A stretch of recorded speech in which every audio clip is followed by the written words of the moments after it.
Bonjour les amis, comment allez-vous? J'espère que vous êtes en forme. Rock Your Life, l'émission qui bouge et vous fait bouger. Comme tous les soirs, ce soir c'est déjà la 29e édition. 29e, oui, demain on va fêter déjà les 30 ans. 30 ans, 30e édition. Voilà, ce soir, comme tous les soirs, un thème, un invité et un message. Ce soir, le thème c'est repartir plus fort. Alors, qu'est-ce que ça peut vouloir dire? Nous allons le découvrir dans un instant avec notre invité qui est à la fois fondateur et dirigeant du cabinet Silcom. Il a fêté ses 20 ans et c'est un expert dans la vente, oui. Et en même temps, vous allez voir, il va nous aider comment repartir plus fort. Alors, je vous prie d'accueillir notre ami, notre invité, Michel Silva. Bonsoir, ouais. Michel. Oui. Ouais. Un peu d'énergie. C'est vrai. Bon, comment vas-tu? Ça va très bien, Francis. Ça va très bien et j'ai vraiment de la chance d'être avec toi ce soir. Merci pour ce message subliminal. C'est vrai. C'est un beau livre. Ouais. Alors, je t'ai présenté comme un spécialiste de la vente, mais en même temps, nous allons parler de sortir plus fort. Et ma question est, qui es-tu pour parler de ce sujet-là? Oui, tout à fait. Alors, j'ai 20 ans, tu l'as dit tout à l'heure, ça se voit pas, hein, comme ça. Ça fait 20 ans. Ça fait 20 ans, bien sûr, que j'interviens donc dans le Grand Est de la France auprès des entreprises, des TPE, des PME pour aborder avec elles leur stratégie commerciale. Parce que c'est vrai que la vente, c'est la vie d'une entreprise. C'est ce qui nous permet également de réaliser, de faire des salaires dans une entreprise notamment, puisque s'il n'y a pas de clients, quelque part, il n'y a pas de salaire et la boucle est bouclée. Et donc, du coup, mon travail consiste à travailler avec les entreprises sur leur stratégie commerciale. D'accord. Alors maintenant, comme tu sais, l'auditoire est un peu plus large que entreprise. Hein, la question est comment on va appliquer ça aussi pour tout un chacun. Et tu as déjà parlé d'un mot clé qui est la stratégie. Et tu nous parles de sortir plus fort. Alors, peut-être que tu peux nous expliquer c'est quoi pour toi déjà sortir plus fort? Qu'est-ce que ça veut dire? Ouais. Écoute, ça veut dire que tout le monde a la chance de pouvoir repartir encore plus fort qu'avant. Quand je dis tout le monde, et je parlais, c'est vrai, juste avant de stratégie commerciale, aujourd'hui tout le monde est concerné par la situation. Je crois que cette crise a rebattu les cartes. Ça a permis à tout le monde vraiment de pouvoir s'arrêter et prendre du recul et repartir encore plus fort. C'est également pouvoir repartir dans une nouvelle direction, dans de nouvelles directions. Je souris parce que je crois que là tout le monde est concerné par ce sujet. Oui, tu veux dire que nous avons eu un changement qui est très important, qui est considérable, puisque cet arrêt de 2 mois ou de 55 jours nous a permis effectivement de nous réfléchir sur notre vie, sur notre travail, et ainsi de suite. Et bien sûr, les choses ne vont plus être pareilles. Hein, c'est un peu le slogan de cette émission. La vie ne sera plus jamais la même. Et la question, c'est comment rebondir et plus fort. Alors, est-ce que ton plus fort, est-ce que c'est dans l'esprit Coubertin, plus vite, plus haut, plus fort, ou qu'est-ce que tu entends par plus fort? Écoute, tu te parlais de Coubertin, moi je vais parler d'Émile Coué. Émile Coué qui a fait un passage, à Nancy, hein, qui était pharmacien à Nancy et qui disait à ses patients prenez ce médicament et vous verrez, ça ira mieux. Et bien sûr que c'était, comme dit notre ami Emmanuel Macron, de la poudre de perlimpinpin. Et à la fin, eh bien les gens se sentaient mieux. Je crois que quand on parle de repartir plus fort, on se dit à un moment quelle est ma volonté, quelle est mon envie de repartir. Et du coup, on parlait de l'envie, d'avoir envie, hein, la chanson de Johnny Hallyday, écrite par Jean-Jacques Goldman. Bon, là, les années 80, hein, là, je vous parle d'un temps que les moins de 30 ans n'ont pas connu. Mais c'est vrai que repartir. Il faut savoir, nos auditeurs, peut-être que tu es un ancien animateur de radio, hein, c'est pour ça. C'est vrai. Tu es à l'aise avec ça. C'est vrai. Sur voilà. Radio Déclic, oui, donner l'envie. Alors, si tu veux rebondir, repartir plus fort, c'est déjà avoir ce point de départ qui est avoir envie. Bien sûr. Et ça, c'est pas forcément évident. Après, il y a encore autre chose. Donc, tu parles de stratégie, ça englobe plusieurs choses. Oui, c'est-à-dire que une fois qu'on a l'envie, la volonté et la motivation, il faut maintenant mettre en place une organisation.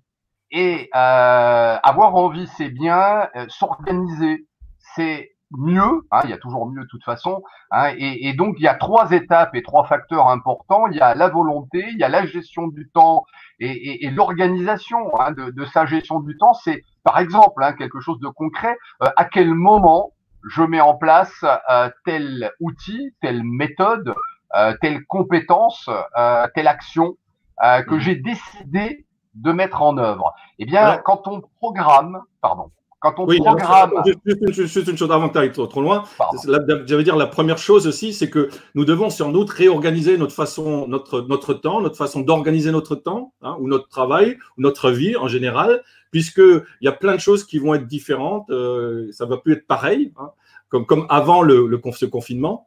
C'est un peu ça que tu veux dire? ouais, c'est ça.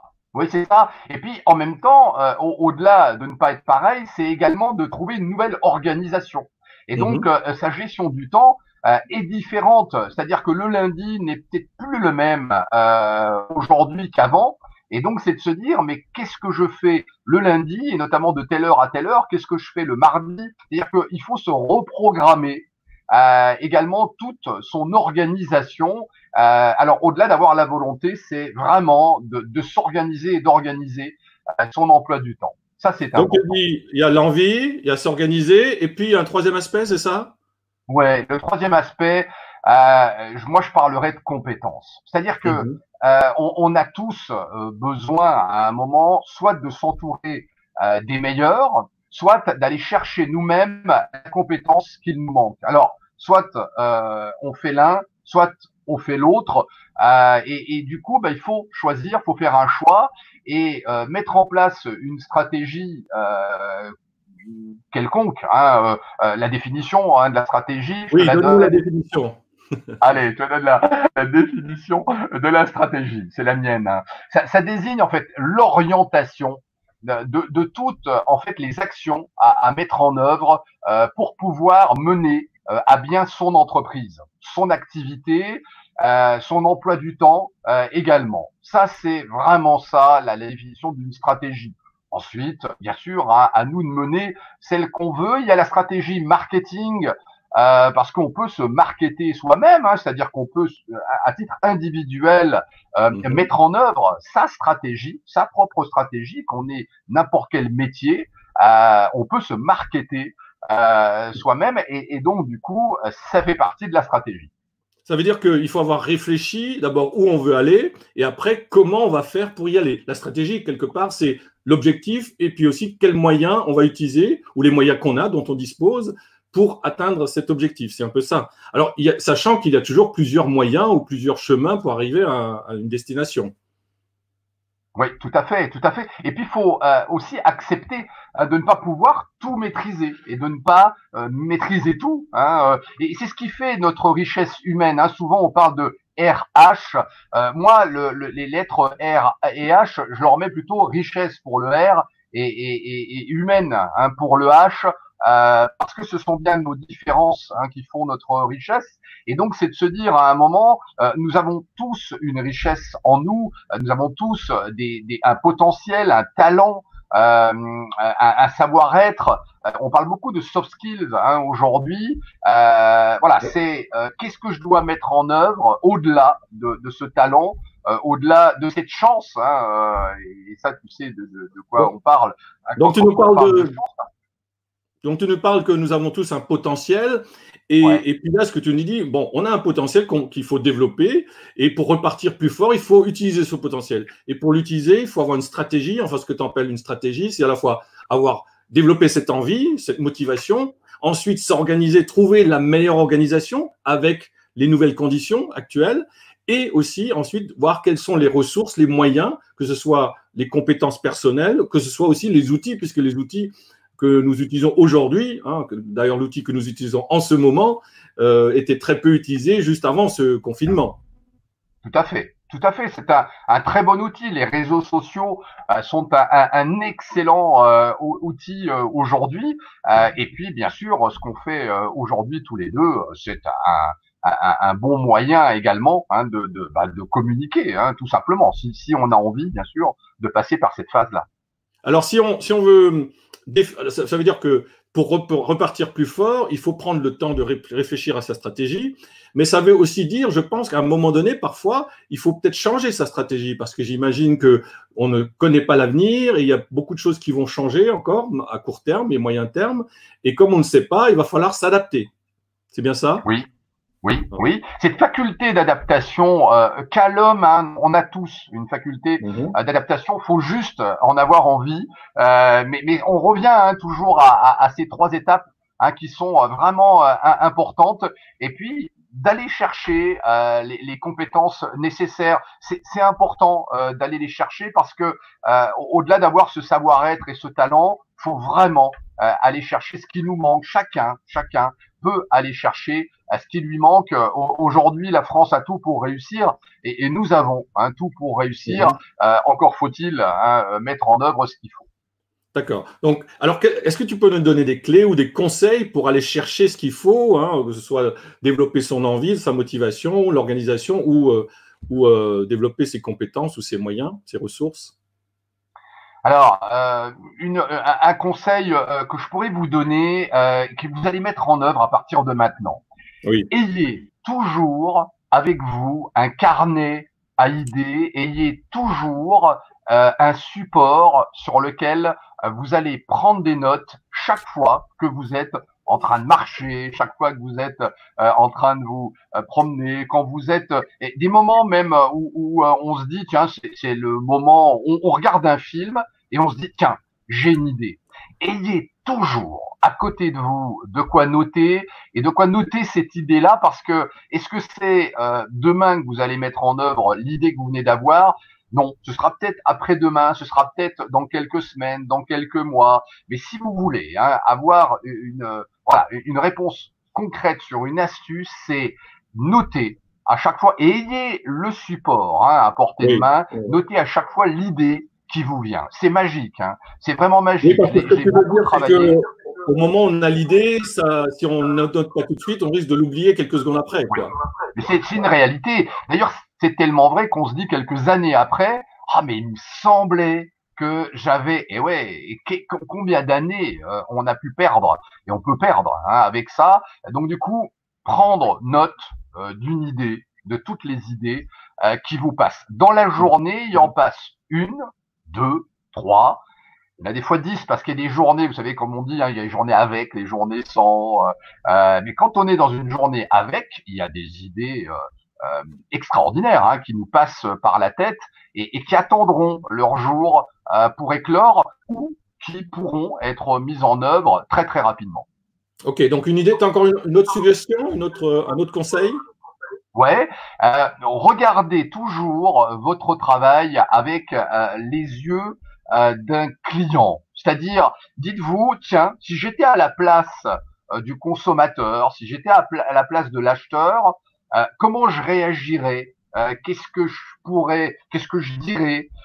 Et on se rend compte que quand on se met à la place d'un consommateur, on a une empathie, et on fait preuve d'empathie. On dit souvent, les vendeurs doivent faire preuve d'empathie. Mais quand on est en capacité de se mettre à la place du consommateur, on se rend compte que on ferait beaucoup mieux, on ferait beaucoup moins d'erreurs, on mettrait en œuvre beaucoup plus d'idées, de solutions, si on avait donc les yeux du consommateur. On se met vraiment dans la peau du consommateur.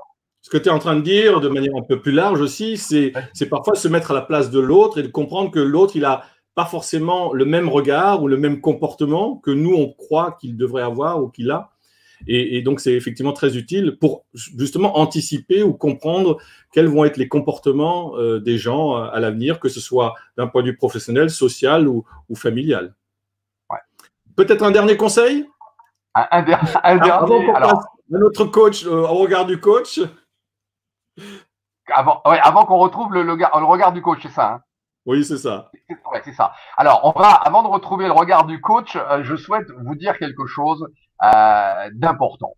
Si vous mettez aujourd'hui en application une méthode toute simple, mais vraiment toute simple, pensez-y à cette méthode-là, c'est écouter, écouter, écoutez. Taisez-vous de temps en temps et écoutez le monde, écoutez une information, des informations, la radio. Arrêtez de parler et écoutez. Pardon, j'ai pas bien compris là. C'est vraiment un travail. C'est pas naturel, hein. C'est pas naturel, je vous l'accorde. Mais qu'est-ce que c'est efficace? Qu'est-ce que c'est efficace d'écouter, tout simplement. Et bien sur ce dernier conseil, Michel, nous allons écouter justement le regard du coach. Voilà, donc nous allons faire intervenir Christine Andry. Allez.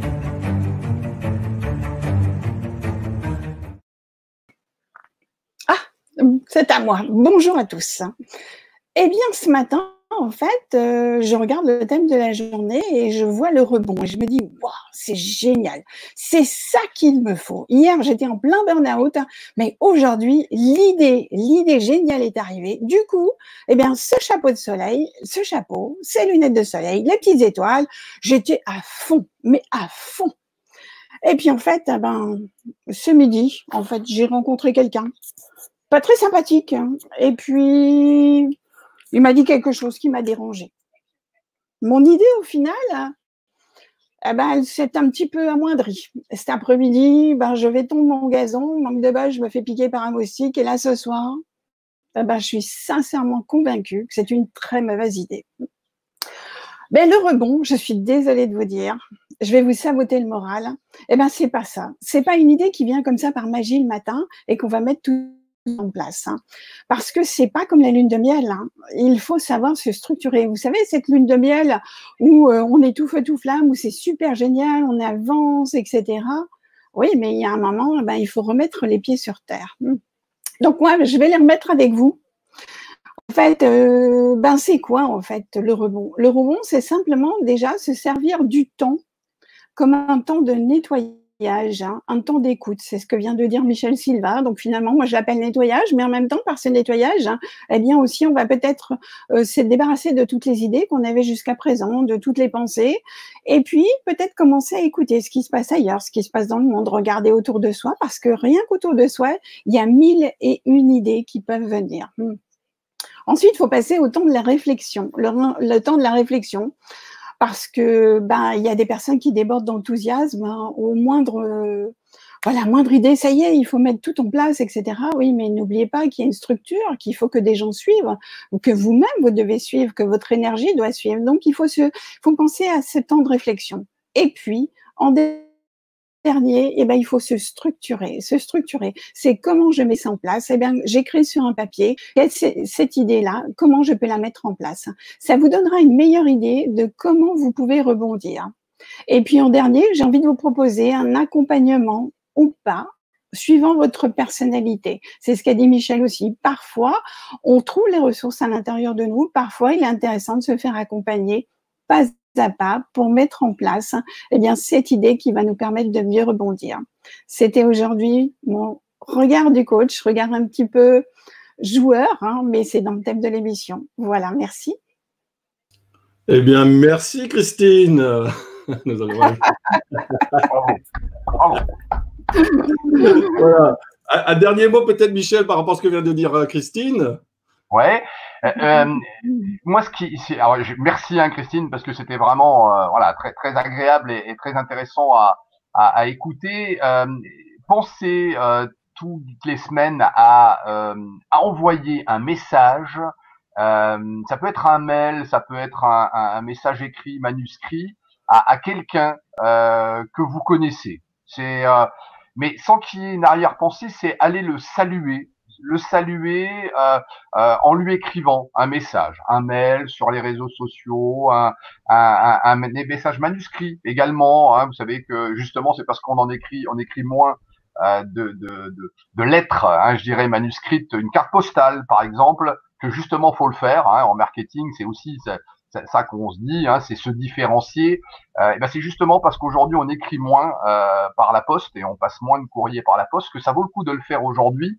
ça va interpeller, ça va intéresser, ça va vraiment beaucoup plaire à votre interlocuteur, qui que ce soit, un ami, la famille que vous n'avez pas vue depuis longtemps, voilà, qui que ce soit, envoyez-lui une fois par semaine, envoyez à quelqu'un une fois par semaine un écrit.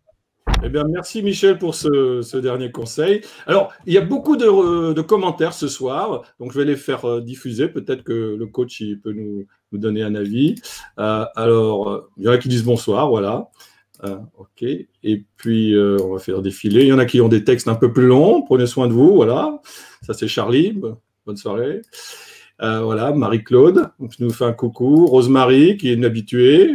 Qu'est-ce qu'on met derrière le mot fort? Bon, je crois qu'on l'a un peu développé. Voilà. Charlie qui. C'est le même message. Voilà. Rosemary, Johnny Hallyday. Voilà. Et la méthode Coué. Sacré mélange. Voilà. Oui, mais je crois que c'est peut-être un bon mélange. Méthode Coué et Johnny Hallyday. Ah oui, avoir l'envie. Oui, ouf, j'ai 30 ans et demi. Ouais. Voilà. Donc, qu'est-ce que vous proposez? Conseil de formation? Quel est votre conseil, domaine d'excellence? Les formations, les conseils. Voilà. Encore Rosemary. Ah, Rosemary, ce soir, elle est loquace. Hein. Là, on a un message de je ne sais pas où, d'où il vient celui-là. Oh là, alors ça, c'est un. Il vaut mieux pas. Je n'ai même pas fait gaffe. D'où ça sort ce truc-là. Bon, c'était peut-être le temps de l'humour de ce soir hein, aussi. Jean-Louis, car beaucoup parlent pour répondre, mais n'écoutent pas. Voilà. Oui, alors on parlait d'écoute, hein, effectivement. Humour de Christine, oui. Alors ce soir, j'ai mis un. Oui, j'ai changé de chapeau, de couleur. Hein, parce que Christine a mis un chapeau. Voilà, donc le club des chapeaux, c'est ça. On va faire le club des chapeaux. Merci beaucoup pour vos commentaires. Merci beaucoup, Christine. Merci au coach Christine. À bientôt. Au revoir, Christine. Au revoir. Voilà, merci beaucoup Michel d'avoir accepté cette invitation et d'avoir donné ton regard sur comment repartir plus fort. Et bien, je te dis bonne soirée, à très bientôt et prends soin de toi. Au revoir Michel. Merci, toi aussi. Ciao Francis, merci. Ciao. Eh bien, chers amis, voilà, Rock Your Life, l'émission qui bouge, il vous fait bouger. Parfois, ça nous fait bouger de l'extérieur aussi. Eh bien, c'est comme ça, c'est ça le live. Je vous donne rendez-vous demain à 17h37. À nouveau, Rock Your Life. Le thème demain, ce sera l'opportunité d'être visible. Et notre invité sera Sylvain Munch. Voilà, donc je vous donne rendez-vous à demain. Je vous dis prenez soin de vous. Je vous embrasse. À bientôt.